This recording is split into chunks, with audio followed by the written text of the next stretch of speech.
Ted Cruz seems to think Republicans could be in trouble heading into this year's election. That's according to new recordings obtained by Axios, in which the Texas senator can be heard railing against Vice President Vance and President Trump's tariff policy.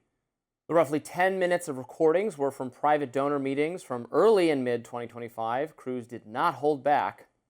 According to Axios, he repeatedly brought up Vance in the recordings, tying him to conservative commentator Tucker Carlson and accusing him of advancing the podcaster's anti-interventionist foreign policy. Quote, Tucker created JD. JD is Tucker's protege, and they are one and the same, Cruz says. The article also says that Cruz accused both Vance and Carlson of ousting former National Security Advisor Mike Waltz, because he allegedly, quote, supported being vigorous against Iran, and accused the two of being behind Waltz's short-lived replacement nominee, Daniel Davis, who Cruz called, quote, a guy who viciously hates Israel. According to Axios, Cruz claimed to donors that he helped get Davis quickly removed from consideration. Of course, those claims come as Cruz has been a vocal critic of Carlson, even getting into a spat with him on his podcast last year ahead of the attacks on Iran's nuclear facilities. But then there's Cruz's attacks on the president himself, and specifically the president's tariff policy. Cruz allegedly told donors that he and a few other senators urged Trump to stand down shortly after the president rolled out the Liberation Day tariffs. But according to Axios, that call, quote, did not go well. Trump was allegedly yelling and cursing, and according to Cruz, after he told the president that the tariffs could cause a midterm election bloodbath, Trump's response was expletive you, Ted. Cruz is widely thought to be considering a 2028 White House bid, which could account for the harsh criticism of the president and vice president behind closed doors, but Cruz's team insists he's still firmly behind the administration. In response to the Axios article detailing the leaked audio, Cruz's team said that he is, quote, the president's greatest ally in the Senate, and later said, quote, attempts at sowing division, like the article, are, quote, pathetic and boring. I think he's trying to reclaim this foreign policy hawkishness, and he's trying to test the appetite, literally with donors, to see if there's actual money there to fund a campaign that goes back to that Reagan-style leadership. And you say the Republican Party has moved dramatically from even looking more at Bush and Dick Cheney and their style of leadership. They moved far away from that. So this is interesting to see, and it's worth noting that it is a fracture that has to be addressed in the party. Either Trump's reign will continue under J.D. Vance, which is the likely next candidate that follows Trump's lead, or you're going to have Senator Cruz, who's slowly building his case. Like, do you want a traditional Republican Party back? Well, then he thinks he's your guy. Right. Nobody wants the traditional Republican Party back, though. Maybe donors do. I don't know. Look, nobody? It's interesting because even though these two things get linked, I have totally opposite views on them. On the tariffs, I agree more. I lean more in Ted Cruz's direction. I do think they were bad. I wish more Republicans had stood up to Donald Trump on them. I think the Supreme Court might stand up to Donald Trump on them, and that there is a case to be made that they haven't accomplished much good. A lot of the economic theories behind them that various members of the administration have, that they're going to result in us building everything here, are just stupid and don't make a lot of sense. So I'm with Cruz on that. I'm not with him on the attempt to go backward on foreign policy and be an interventionist. I think if he is the one who's responsible for Daniel Davis not getting a job in the administration, I think that's bad. Daniel Davis is a guest we've had on the program a number of times we used to have on. I think he's very insightful. He does not hate Israel. He just has some of the questions that many Republicans do about what level of support we should have, what level of intervention we should have. Ted Cruz is outside the norm for Republicans on that. He's very focused on that issue. Again, might attract donor money. That might be the right thing to say to people in the crowded rooms.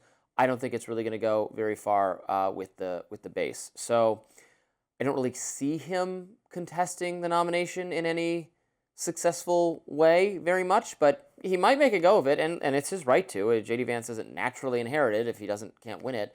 J.D. Vance might have some problems with various constituencies. I don't know. But Ted Cruz is not the most, charismatic. I don't know. He's a smart guy. You don't see him as president? No, he really, really wants to be president. You know, he was the last man standing in the war against Donald Trump in 2016, virtually. But, yeah, he's welcome to it. And I hope his views on economics and markets and some other things win over in the view, whatever view is going to take over the Republican Party. his foreign policy less so. It's interesting because I actually don't really even know where Trump stands on foreign policy, because some of what he campaigned on is the exact opposite of what he's actively doing. And people in MAGA and in the Republican Party are confused about this America First idea versus what's actually happening. So even though Trump is a hair away from saying he wants to be an interventionist in places like Venezuela or Iran, you still see the fact that the way that he's behaving would need to lead to full interventionist policies in order to be successful over there. I mean, to take out Maduro and then have no real plan aside from extracting oil, well, that doesn't lead to democracy. Be given the Nobel Peace Prize as an award because of what you will do, even though you won't commit to having any elections.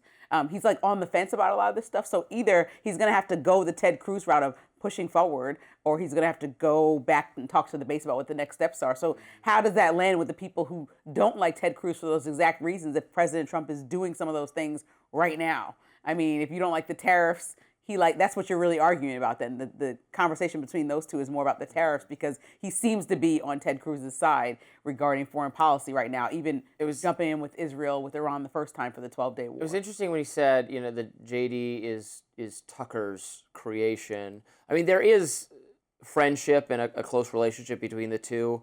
Tucker Carlson's son works in. You let me know that, I think, like last office. week. Yeah. Yeah, I didn't know that. When Tucker visits the White House, it was to meet with JD Vance, not necessarily to meet with Trump, although he did say hello to Trump. Tucker was 5 years ago, was the most important conservative pundit commentator there is, period, number one. Since he's left Fox and since he's taken on the Israel issue to such a degree, he's alienated some people while still, tapping into something the base believes, that we ought to be less involved in the Middle East. I think he's taken it to an extreme that is slightly alienating, and he was basically well liked by everyone on the right, absolutely everyone, and he's now his appeal has shrunk a little bit, like Megyn Kelly, but that's so interesting with like their mainstream outlets. They had all this traction where everyone liked them, and then when they go do their own thing, and more of the platforms that you like and support and champion to be the future, they kind of get shunned by let's say half of the party. Well, maybe not. No, not half of the party. It's that when you're on your own, when you're independent content creator, if you're on YouTube or X or whatever, you learn a lot about who your audience is, more than TV. They used to be on TV, where you don't know. I mean, obviously we have information, but the analytics for who's watching you is much more precise for YouTube and for X, for social media, for the online. And so that creates an incentive to give the people watching you more of exactly what they want. And you silo yourself a little bit more, I think, than you do on TV, where it's still kind of for general audiences. Yeah. I'm not saying that's good or bad. It's just the natural journey everyone takes. Yeah.